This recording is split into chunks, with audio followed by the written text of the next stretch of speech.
Within the Sagittarius constellation, there is an asterism called the Teapot. Locating the Teapot is the best way to find Sagittarius.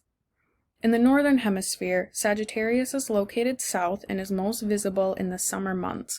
On July 1st, the Teapot reaches its highest point at 1 a.m., but on August 1st, the Teapot reaches its highest point at 11 p.m., making August the ideal viewing time. The Teapot rises in the southeast about 3 hours before it climbs to its highest point and then sets in the southwest about 3 hours after.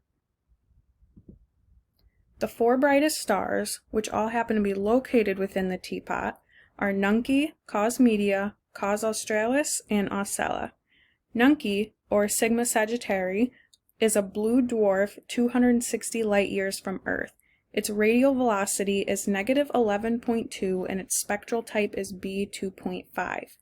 Cos Media, or Delta Sagittarii, is an orange giant 306 light-years from Earth. Its radial velocity is -19.9 and its spectral type is K3 with a luminosity class of 3.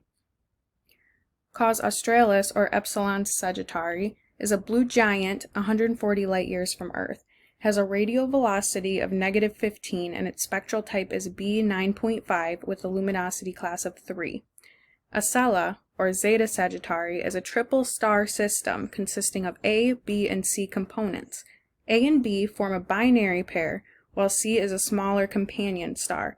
The two main components, Zeta Sagittarii A and B, are a blue giant and subgiant 89 light-years from Earth. They have a radial velocity of 22 and a blended spectral classification of A2.5. Four deep sky objects that can be found within the Sagittarius constellation are the Omega Nebula, Sagittarius A star, Trifid Nebula, and the Lagoon Nebula.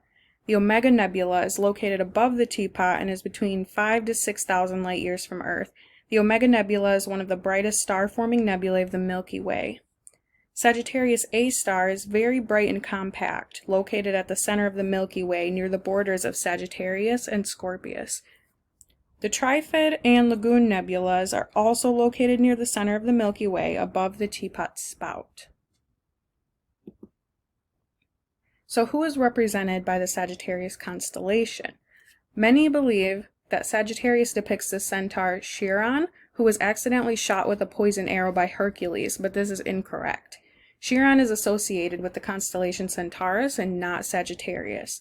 The myth behind Sagittarius actually refers to Krotos. Krotos is a satyr, meaning he has a human torso with horns and goat legs. Krotos was a skilled hunter, and according to Greek mythology, he invented the bow. He was also a great musician and lover of the arts. Krotos is known for spending his time with the Muses on Mount Helicon, and the Muses were 9 goddesses of the arts and sciences. So growing up with the Muses meant Krotos was much more cultured and refined than the other satyrs. He is the one who came up with clapping at the end of a performance as a way to show appreciation instead of the traditional yelling or cheering. The Muses adored this, and they were so impressed with him that they requested Zeus place him in the heavens as a constellation.